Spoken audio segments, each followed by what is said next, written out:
नमस्कार, आभार, अभिनंदन, स्वागत आप सभी का। हेलो मनी 9, मेरा सवाल है मैं हूं विपुल सिंह और आज बाजार बड़े ही सीमित दायरे में कामकाज करता हुआ, हालांकि 2 दिन में काफ़ी शानदार एक तेजी देखने को मिली, तो कहीं ना कहीं थोड़ा सा कंसोलिडेशन के मूड में बाजार इस समय दिखाई दे रहा है। कल कई सारे पॉजिटिव डेवलपमेंट हुए, उसके चलते हमने देखा कि काफ़ी सकारात्मक रुख देखने को मिला भारतीय शेयर बाजार के अंदर। अब इस बाजार में क्या हम मान के चलें कि बाजार एक बार फिर से नए हाईज बनाने की तैयारी कर रहा है या बाजार में कोई गिरावट बड़ी आने की आशंका है? इसी पर अगले 1 घंटे हम बातचीत करेंगे। खबरों वाले शेयरों पर चर्चा करेंगे, वहाँ पे क्या स्ट्रेटजी आपकी होगी ये बताने के लिए हमारे साथ हमारे एक्सपर्ट मौजूद होंगे। साथ ही साथ आईपीओ के सेगमेंट में आज एक शानदार लिस्टिंग देखने को मिली है, वाह क्या आईपीओ में, उस पर भी बातचीत करेंगे। लेकिन सबसे पहले आपको रूबरू कराते हैं हमारे खास मेहमान से।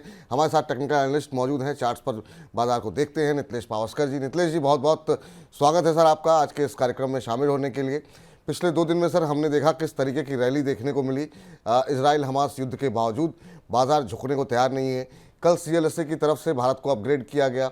आईएमएफ की तरफ से प्रोजेक्शन आया है कि भारत की जीडीपी ग्रोथ 6.3 रहेगी और 2027 तक भारत दुनिया की तीसरी बड़ी अर्थव्यवस्था बन जाएगा। इन तमाम घटनाक्रमों के बीच में आप चार्ट्स पे कैसे पढ़ रहे हैं बाजार को, और चार्ट्स क्या इंडिकेट कर रहे हैं? तो देखो, डेफिनेटली ये सब कुछ चीजें पॉजिटिव है, लेकिन हमें एक चीज नहीं भूलनी चाहिए। अभी जो हम लोग ट्रेड कर रहे हैं वो 19,850 के आसपास अभी फ्यूचर्स अभी ट्रेड कर रहे हैं। लास्ट टाइम जब हम लोगों ने यहाँ से एक बिकवाली का प्रेशर देखा था, वो काफी हेवी प्रेशर था। अभी मैं चार्ट को क्लोजली ट्रैक कर रहा हूँ, तो यहाँ पे अगर हम लोग देखेंगे डेली चार्ट के ऊपर या फिर आवधि चार्ट के ऊपर, अगर आप देखोगे तो टॉप से अगर हम लोग बॉटम तक फिबोनाची सपोर्ट टूल को ड्रॉ करते हैं तो 61% का एरिया के आसपास अभी हम लोग खड़े हैं। तो वहां पे थोड़ा सा कॉशियस रहना चाहिए। अभी अगर मार्केट में 19,840 ये फ्यूचर्स में लेवल का ब्रेकडाउन होता है तो हम लोग एक बार के लिए 150 पॉइंट्स नीचे चल सकते हैं। लेकिन ओवरऑल अगर मार्केट का कंडीशन देखेंगे तो जो भी डीप आ रहा है वहां पे बाइंग अपॉर्चुनिटी ही देखने को मिल गई है। तो मैं अभी प्लान क्या कर रहा हूँ कि अगर मार्केट में यहाँ से गिरावट देखने को मिलती है, समझो 125 से लेके 150 पॉइंट्स की, और मार्केट 19,650 600 के आसपास सपोर्ट लेता है, और वहां से अगर मार्केट 19,730 ये लेवल को अगर मार्केट ब्रेकआउट कर देता है तो फिर हमारे पास एक स्टॉप लॉस जरूर होगा। वो स्टॉप लॉस होगा 19,600 का। फिर हम लोग बात करेंगे 19,900 से लेके 20,300 की, मतलब लाइफ टाइम हाई भी हम लोग क्या कर सकते हैं, टेस्ट कर सकते हैं अगर ये कंडीशन होती है। लेकिन अगर हम लोग फिर से 19,600 के नीचे जाते हैं तो एक बार थोड़ा सा पैनिक और देखने को मिल सकता है। तो उस चीज का ध्यान रखना चाहिए, क्योंकि अभी किसी के इसमें डर नहीं है, हम लोग ओवरऑल बुलिश ही चल गए। तो थोड़ा सा डर भी होना चाहिए। अपनी पोजीशंस को धीरे धीरे प्रॉफिट बुकिंग भी करते जाओ, या फिर क्वांटिटी भी कम करके चल सकते। जी, अभी अपने क्लाइंट्स को क्या बोल रहे हैं सर आप? क्या उनसे अभी भी आप खरीदारी करने के लिए बोल रहे हैं, या प्रॉफिट बुक करने के लिए बोल रहे हैं, या बाजार में मंदी करने के लिए बोल रहे हैं? जो आपके क्लाइंट्स हैं उनको क्या सजेस्ट कर रहे हैं? देखो, मेरे क्लाइंट्स को मैंने आज थोड़ा सा सेलिंग साइड में एक प्लान करवाया, क्योंकि जनरली ये 61% का एरिया जो होता है डेफिनेटली वहां पे मैं शॉर्टिंग का ही राय देता हूँ। लेकिन कंडीशनल एक ही चीज कही कि थोड़ा सा ऊपर में एक स्टॉप लॉस 19,950 के आसपास एक स्ट्रिक्टली स्टॉप लॉस हमें मेंटेन करना है। इसके ऊपर जाता है तो बाजार में फिर एक शॉर्ट कवरिंग रैली हमें तेजी से और देखने को मिल सकती है। तो जी, कुछ स्टॉक्स में हम लोग बुलिश है, कुछ सेक्टर स्पेसिफिक हम लोग बुलिश है। लेकिन जहां पे भी हमें शॉर्टिंग अपॉर्चुनिटी मिल गई वहां पे हम लोग शॉर्ट भी कर रहे हैं, और जहां पे लॉन्ग की अपॉर्चुनिटी मिल गई वहां पे लॉन्ग भी चल रहे हैं। ठीक है। तो स्टॉक स्पेसिफिक स्ट्रेटजी जो है इस समय अपनानी चाहिए, खासतौर से जब बाजार एक जो है जिस तरीके की रैली देखने को मिली वहाँ पर खड़ा है और किसी भी तरह किसी भी डायरेक्शन में बाजार जा सकता है, तो यहाँ पर स्टॉक स्पेसिफिक एक्शन जो है वो देखने पे मिल सकता है और वही रणनीति आपके लिए सही रहेगी। आगे बढ़ते हैं और बहुत सारे दर्शकों के प्रश्न अब आने शुरू हो गए हैं। एक एक करके उन तमाम प्रश्नों के उत्तर हम लेने की कोशिश करते हैं, और सबसे पहला प्रश्न जो हम डिस्कस करना चाहेंगे और वो आया है विनीत कुलकर्णी की तरफ से। और विनीत कुलकर्णी जी कह रहे हैं कि सर क्या द्रोणाचार्य एरियल में लंबी अवधि के लिए खरीद सकते हैं, लेकिन इनका नज़रिया कुछ जारूद से ज़्यादा लंबा है, 20 साल का नज़रिया जो है ये रख रहे हैं यहाँ पर। सर नज़रिया तो काफ़ी लंबा है इनका। द्रोणाचार्य के ऊपर इनका प्रश्न है। द्रोणाचार्य एरियल अभी 1.5% के आसपास की यहाँ पर बढ़त देखने को मिल रही है। इस शेयर में बीच में एक अच्छा रुझान देखने को मिला था, पिछले 6 महीने में करीब 35-36% के आसपास का रिटर्न देखने को मिला है। आप कैसे देख रहे हैं? नज़रिया इनका 20 साल का है। देखिए, इस स्टॉक में अगर हम लोग देखेंगे तो कंटिन्यूअसली अपर सर्किट पे चल रहा था, बीच में फिर से एक डाउन साइड मोमेंटम दिखाया। तो टेक्निकली अगर हम लोग चार्ट के ऊपर देखेंगे तो 197 से लेके 200 एक एरिया के आसपास एक रेजिस्टेंस है। इसके ऊपर निकलता है तो यहाँ से एक मोमेंटम देखने को मिल सकता है, लेकिन स्टॉप लॉस को स्ट्रिक्टली रखना पड़ेगा क्योंकि इसमें शायद से वॉल्यूम का एक्टिविटी थोड़ा सा कम हो सकता है। स्टॉप लॉस अगर ये इस लेवल के ऊपर निकलता है तो 185 रुपीज का आपको स्ट्रिक्टली मेंटेन करना पड़ेगा। चार्ट के ऊपर अभी कप एंड हैंडल फॉर्मेशन बन रहा है, लेकिन क्वांटिटी को आपको कम रखना हम्म। इस बीच राजेश नरूला जी का प्रश्न आया है ओलेक्ट्रा के ऊपर, और ये इन्होंने लिए हुए हैं 1360 पे। 100 शेयर इनके पास हैं। अभी अगर हम देखें तो ओलेक्ट्रा के शेयर पे एक नज़र डालते हैं कि क्या भाव इस समय देखने को मिल रहा है। तो अभी अगर हम देखें ओलेक्ट्रा ग्रीन का शेयर ऑलमोस्ट फ्लैट इस समय ट्रेड करता हुआ, ये शेयर इस समय 1179 1180 का भाव इस समय देखने को यहाँ पर मिल रहा है, और इनकी खरीद जो है वो है 1360 की। तो अभी ये नुकसान में है, करीब करीब 200 रुपये के आसपास के। पिछले एक महीने में 1.5% के आसपास का नेगेटिव रिटर्न दिया है। हालांकि एक रैली इसमें बहुत शानदार देखने को मिली थी, 84-85% का मूव देखने को मिला है पिछले 6 महीने में, लेकिन अभी फिलहाल एक रेंज में फंसा हुआ है। सर क्या सलाह रहेगी आपकी, नुकसान में है ये? पड़ेगा। देखो ये जो स्टॉक्स होते हैं, थीम बेस्ड स्टॉक होते हैं, बीच में रेलवे स्टॉक चले थे, शिपिंग स्टॉक चले थे, और ये ईवी वाले सेक्टर वाले भी स्टॉक बीच में चले थे। तो उसमें एक चीज का ध्यान आपको रखना पड़ेगा, इन स्टॉक को तभी लेना चाहिए एक तो वीकली या फिर मंथली सपोर्ट एरियाज के आसपास मिलते हैं, या फिर चलती गाड़ी जब होती है तो उसी में चढ़ना होता है और उसी में उतरना होता है। अभी ये स्टॉक ठंडा पड़ चुका है मेरे हिसाब से। अगर ये 1150 से लेके 1120 एक इंपॉर्टेंट रेंज है, इसके नीचे जाता है तो एक बार के लिए पोजीशंस को हल्के करें। नीचे में अगर मिलता है कुछ 950 से लेके 880 इस रेंज में, तो डेफिनेटली फिर से एंटर करना चाहिए। इसके ऊपर एक तेजी का व्यू तभी बनेगा जब भी काउंटर 1270 1280 इस लेवल को ब्रेकआउट करेगा, तो डेफिनेटली इसमें एक अच्छा खासा मोमेंटम बन सकता है। जी। सरवन चौधरी जी कह रहे हैं जय श्री राम विपुल जी। जय श्री राम सरवन जी, कैसे हैं आप? और इसके अलावा परशुराम सिंह जी का प्रश्न आया है, और आया है इनका वेदांता के ऊपर। कह रहे हैं सर जी वेदांता के 800 शेयर हैं, 241 के भाव पर इन्होंने लिया हुआ है। अब ये जानना ही चाह रहे हैं कि अभी क्या करना चाहिए। अभी तो सर चूँकि फंडामेंटल व्यू कल हमने लिया था इस पर, तो वहाँ पर ये व्यू निकल के आ रहा है कि अभी आपको होल्ड कर सकते हैं। चार्ट्स पर क्या है वो तो हम पूछते हैं यहाँ पर, क्योंकि यहाँ पर एक स्टोरी जो है वो फिलहाल डीमर्जर की भी आ रही है। अब आपके पास अगर ये शेयर रहेंगे तो आपको 5 कंपनियों के और शेयर यहाँ पर एक एक शेयर मिलते हुए दिखाई देंगे। सर वेदांता बहुत थकाया है सर इसने। बहुत लोग परेशान हो गए थे कि डिविडेंड तो मिल रहा था लेकिन शेयर नहीं चल रहा था, और पिछले 6 महीने के अंदर करीब 18% का नेगेटिव रिटर्न दिया है। एक पॉजिटिव खबर यहाँ पर आई है अभी डीमर्जर को लेकर के, चार्ट्स पर रिफ्लेक्ट हो रही है क्या कुछ? तो देखो इसके बारे में हम लोग ने लास्ट टाइम भी डिस्कशन किया था। 270 जिस भी दिन ब्रेक डाउन हो जाएगा बिना सोचे समझे एग्जिट करना चाहिए। 210 220 के टारगेट भी मैंने सजेस्ट किए थे नीचे में। तो अभी को चार्ट को मैं क्लोजली देख रहा हूँ, देखिए चार्ट के ऊपर एक राउंडिंग टॉप जैसा फॉर्मेशन बन रहा है, और 2021 फरवरी 2021 वाला उस लो को मार्केट ने अभी क्या किया है, प्रोटेक्ट किया है। अगर ये जो लो अगर ब्रेक डाउन होता है 209 से लेके 200 इस रेंज का, तो फिर इसमें एक बड़ा पैनिक देखने को मिल सकता है। फिर ये स्टॉक 165 तक भी चल सकता है। लेकिन स्टॉक में अगर हम लोग बात करेंगे तो अभी ये लेवल को होल्ड कर गया है, तो यहाँ पे एक थोड़ा सा आप 230 235 ये लेवल के ऊपर निकलता है तो आप थोड़ा सा पोजीशंस ले सकते हो। 225 रुपए का आपका इसका स्ट्रिक्टली स्टॉप लॉस रहना चाहिए, क्योंकि मार्केट अभी पिछले रेजिस्टेंस को काफी रिस्पेक्ट कर रहा है। तो 235 निकालने के बाद फिर नेक्स्ट जो पड़ाव आएगा वो 250 का होगा, फिर 270 ये लेवल्स के लिए आप क्या कर सकते हो, प्लान कर सकते जी। चलिए जरा पुरुषोत्तम जी से बातचीत कर लेते हैं, हमारे साथ अगले दर्शक जुड़े हुए हैं। पुरुषोत्तम जी नमस्कार। नमस्कार सर, नमस्कार। कैसे हैं सर आप पुरुषोत्तम जी, कहाँ से बोल रहे हैं? ठीक है सर, औरंगाबाद बिहार से बोल रहे हैं। बहुत अच्छी बात है सर। बताइए सर क्या प्रश्न पूछना चाह रहे हैं? लक्ष्मी ऑर्गेनिक पे जानना चाह रहे हैं सर। अच्छा, लक्ष्मी ऑर्गेनिक के कितने शेयर हैं आपके पास सर? है मेरे पास 95 शेयर है, 295 के भाव पे है। 295 के भाव पर हैं। कितने दिन तक होल्ड कर सकते हैं इसे? 1 साल तक। 1 साल तक। हालांकि आज काफ़ी ज़्यादा टूटा हुआ है लक्ष्मी ऑर्गेनिक्स का शेयर, 4.5%। तो काफी बड़ा था, काफी टूट गया, क्या चल रहा है शेयर में? जी जी 4.5% के आसपास की गिरावट है। तो अभी तो आप लॉस में है इस समय। आज 13 रुपये टूटा हुआ है। 11% बढ़ा भी था सर। हाँ क्या वो एक चल रहा तरफ है? वो जी जी जी उसी वजह से थोड़ी प्रॉफिट बुकिंग देखने को मिल रही है। जब अनयूजुअल मूव देखने को मिलता है थोड़ा सा, तो फिर जो है वो एक प्रॉफिट बुकिंग देखने को मिलती फंड है। रेज भी किया था कंपनी। बिल्कुल बिल्कुल, उसी खबर के चलते जो है कंपनी का शेयर भागा था, और अब जो है गिरता हुआ दिखाई दे रहा है।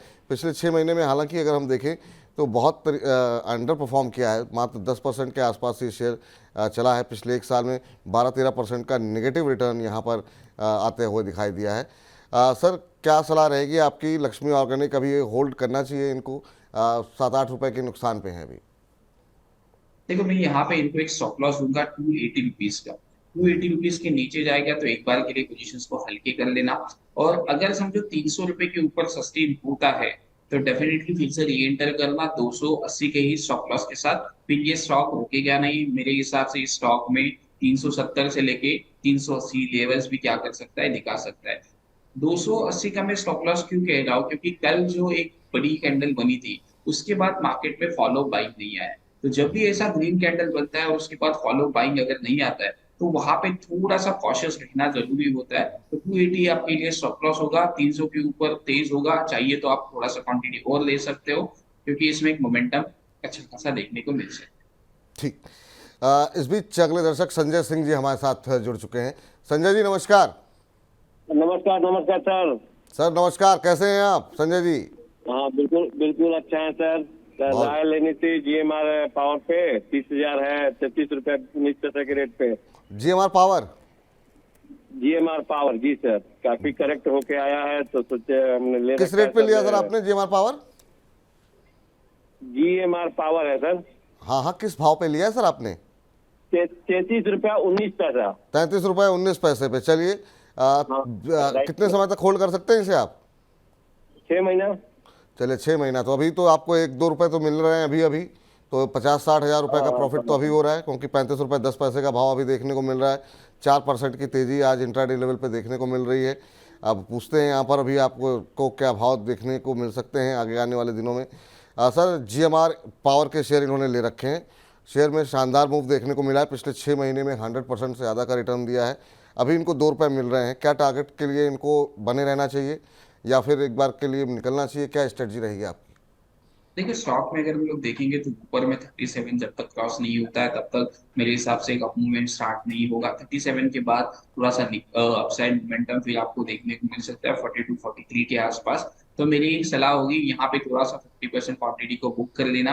अगर आपको लंबी अवधि के निवेशक ही हो तो नीचे में देखो एक एरिया के आसपास गैप ओपन है 30 रुपीज से लेके 31, ये एरिया में अगर आता है तो वहां पे पोजीशंस को ऐड कर सकते हो। लेकिन 37 के ऊपर निकलेगा तो आपको 42-43 के लेवल्स भी देखने को मिल सकते हम्म।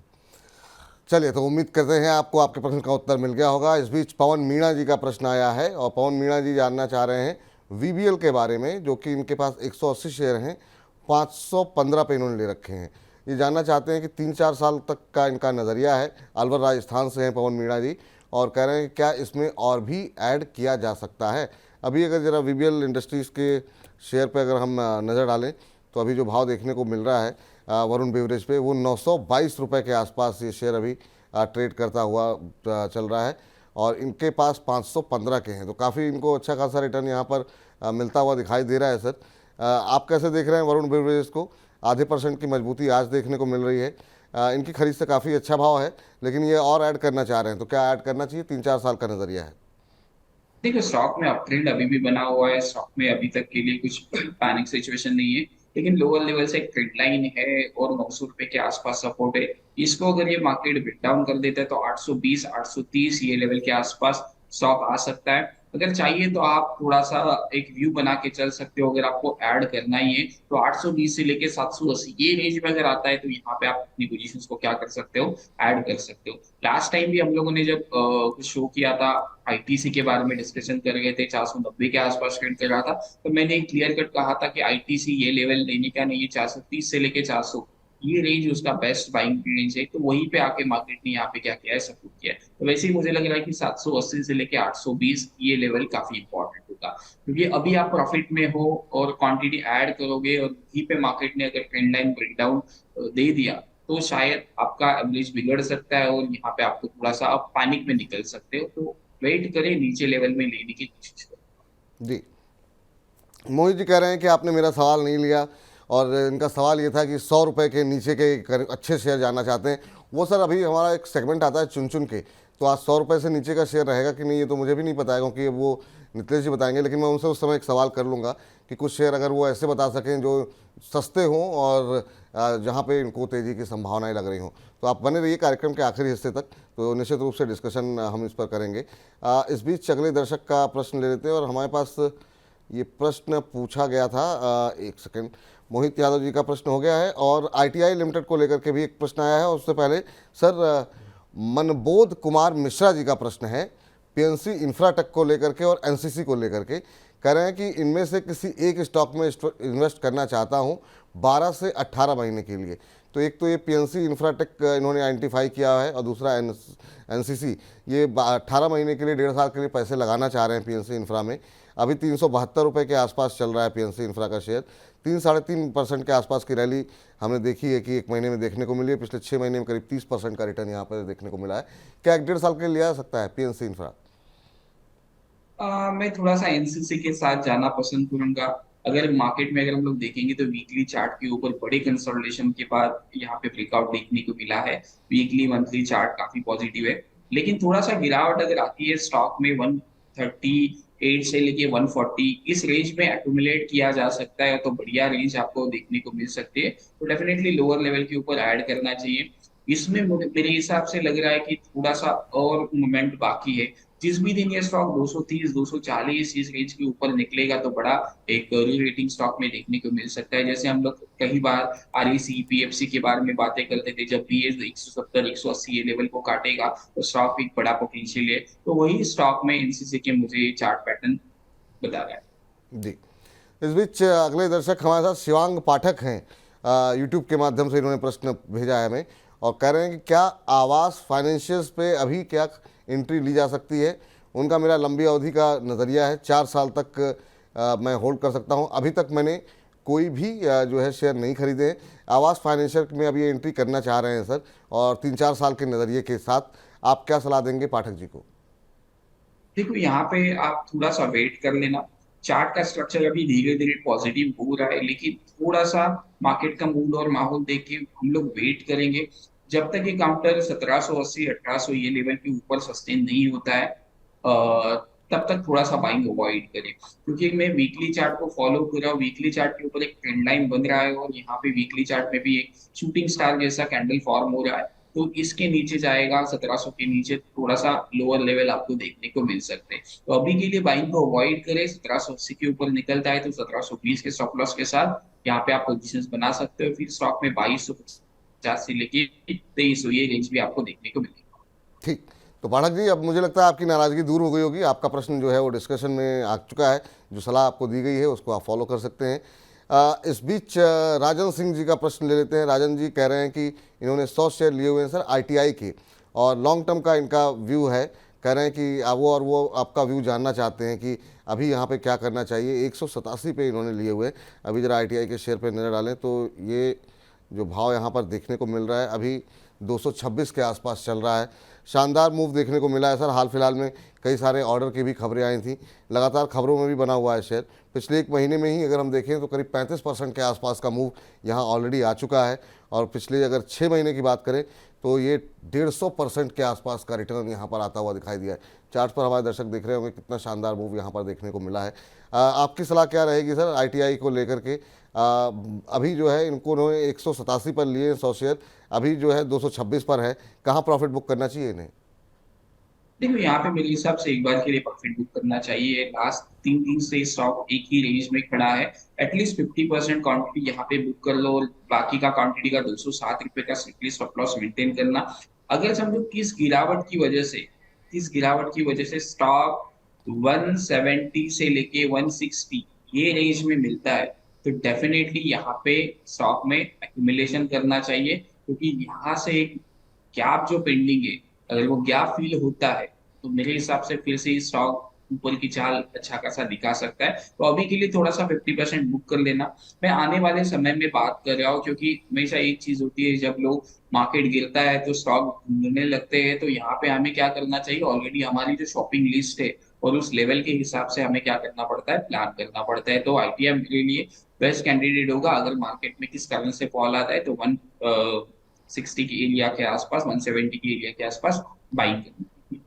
जी, चलिए शिवेन जी ने हमें प्रश्न पूछ भेजा है, और शिवेन जी अभी जरा फ़ोन पे शायद व्यस्त हैं, वो फ़ोन नहीं उठा रहे हैं, तो उनका सवाल जरा दिखा दीजिए स्क्रीन पर। उनका सवाल हम डिस्कस कर लेते हैं, तो कि बड़ी मेहनत से उन्होंने सवाल भेजा हुआ है। जेएफएसएल के शेयर में लंबी अवधि का नज़रिया रख करके क्या निवेश किया जा सकता है, ये जानना चाह रहे हैं यहाँ पर।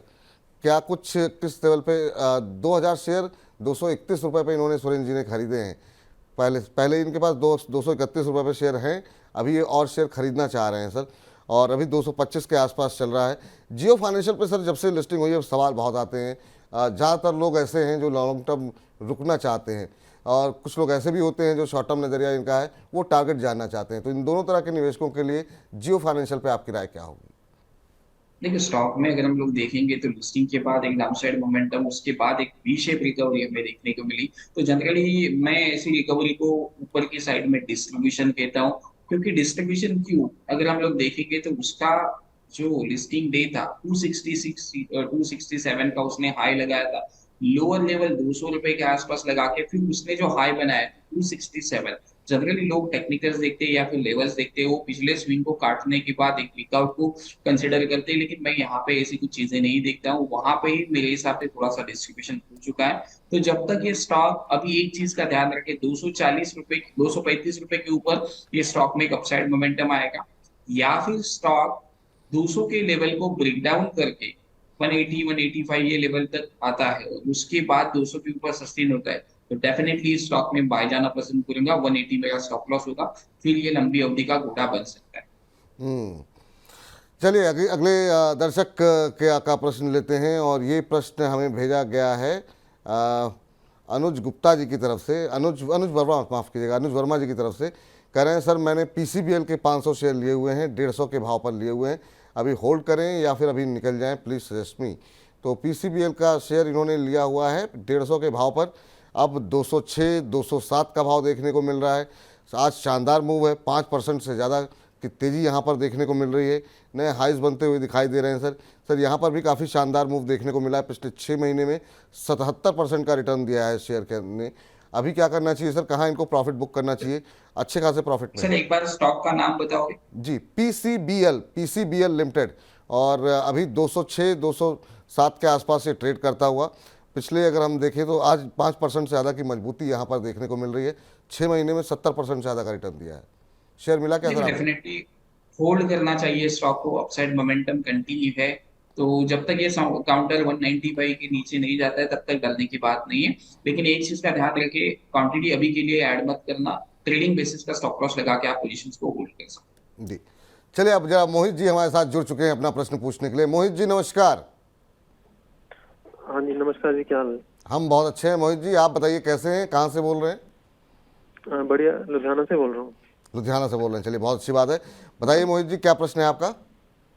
मेरे पास HDFC लाइफ है, 200 स्टॉक्स है, 599 के प्राइस पे। 599 के भाव पे आपने लिए हुए हैं HDFC लाइफ के शेयर। कितने साल तक होल्ड कर सकते हैं सर इसे? अगले 2 साल के लिए। अगले 2 साल के लिए, चलिए ठीक है, पूछते हैं जरा क्या यहाँ पर नज़रिया होना चाहिए। आपने लिए हुए 599 पे, अभी 625 के आसपास का भाव देखने को मिल रहा है। सर क्या सलाह रहेगी आपकी? HDFC लाइफ के शेयर इन्होंने ले रखे हैं, हालांकि बाकी जो कुछ शेयर जो काफ़ी शानदार मूव देखने को मिली है उस मुकाबले थोड़ा सा रिटर्न कम रहा है, लेकिन फिर भी 21% का रिटर्न यहाँ पर पिछले 6 महीने के अंदर आता हुआ दिखाई दिया है। आपकी सलाह क्या रहेगी सर, क्या करना चाहिए? 2 साल का नज़रिया है।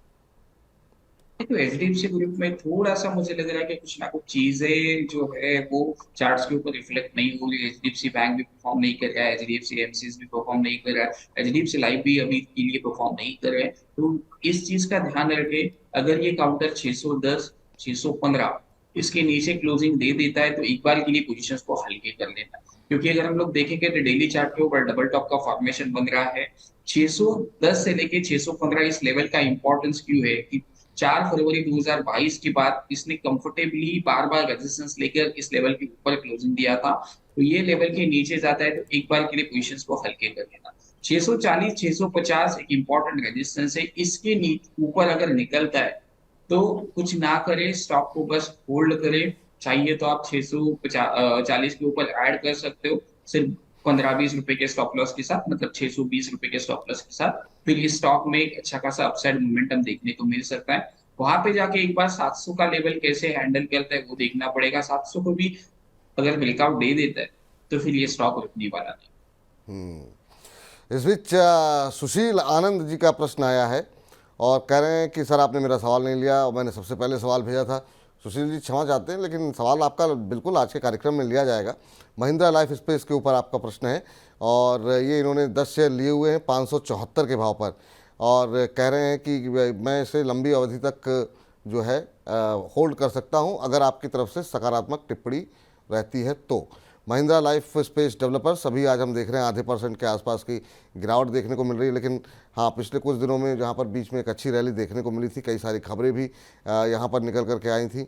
अभी अगर हम पिछले 6 महीने की बात करें तो करीब 42% के आसपास का रिटर्न यहाँ पर आता हुआ दिखाई दिया है। सर इनकी जो खरीद है महिंद्रा लाइफ स्पेस की वो 574 की है, अभी 525 पे यानी 50 रुपये पर शेयर इनको नुकसान हो रहा है, लेकिन नज़रिया इनका लॉन्ग टर्म का है, आपकी राय? देखो 470 480 एक इम्पोर्टेंट रेंज है इसके लिए। इसके नीचे जाएगा तो ही मैं इस स्टॉक को खराब मानूंगा। तो अगर आप 470 के लेवल का वेट कर सकते हो तो डेफिनेटली स्टॉक में बने रहना चाहिए। अगर आता है किस कारण से तो 470 का लो भी आपको देखने को पड़ सकता है, लेकिन 470 के नीचे अगर ये जाता है तो फिर ये स्टॉक खराब हो जाएगा। अगर ये स्टॉक में फिर से 550 540 ये लेवल के ऊपर ट्रेड करता है तो फिर आपको भाव देखने को मिल सकता है। फिर आप ट्रेड कर देना अपना स्टॉप लॉस 510 रुपए का, फिर जस्ट होल्ड करके पोजीशंस को आप बने रह सकते। ठीक। इस बीच मिस्टर गुप्ता जी के नाम से इन्होंने अपनी आईडी बनाई हुई है। गुप्ता जी का प्रश्न है ओरिएंट इलेक्ट्रिक के ऊपर और इन्होंने 30 शेयर ले रखे हैं 232 पे। सर ये भी एक नई थीम है जो कि काफ़ी ज़्यादा प्रचलित है और उसके चलते हमने देखा यहाँ पे कई बार काफ़ी अच्छा मोमेंटम भी बनता हुआ देखने को मिला था। अभी क्या करना चाहिए? ओरिएंट इलेक्ट्रिक के शेयर इन्होंने ले रखे हैं और यहाँ पर एक अच्छा मोमेंटम आज देखने को मिल रहा है। अगर अभी देखें तो करीब नहीं अभी करीब 4.5% की बढ़त है, 223 के आसपास से शेयर अभी ट्रेड करता हुआ। इनकी खरीद का भाव जो इन्होंने बताया एक बार फिर से चेक कर लेते हैं, 232 का है और अभी जो शेयर चल रहा है 223 का, यानी 8-9 रुपये का इनको पर शेयर नुकसान हो रहा है। लेकिन आपकी राय क्या रहेगी सर ओरिएंट इलेक्ट्रिक को लेकर के? देखो स्टॉक में अगर हम लोग बात करेंगे तो 210 से लेके 215 एक इम्पोर्टेंट बेस है। इसके नीचे जाएगा तो स्टॉक में गिरावट देखने को मिलेगी। फिर इसमें एक बेरिश फ्लैग पैटर्न का फॉर्मेशन का ब्रेकडाउन भी देखने को मिलेगा। तो जब तक स्टॉक 235 से लेके 240 इस रेंज के ऊपर ट्रेड नहीं करता है तब तक थोड़ा सा आपको पैनिक देखने को मिल सकता है। तो मैं एक ही सजेशन दूंगा 210 रुपए का स्ट्रिक्टली स्टॉप लॉस मेंटेन करें। 235 अगर निकाल देता है तो चाहिए तो थोड़ा सा क्वांटिटी ऐड किया जा सकता है 220 रुपए के स्टॉप लॉस के साथ।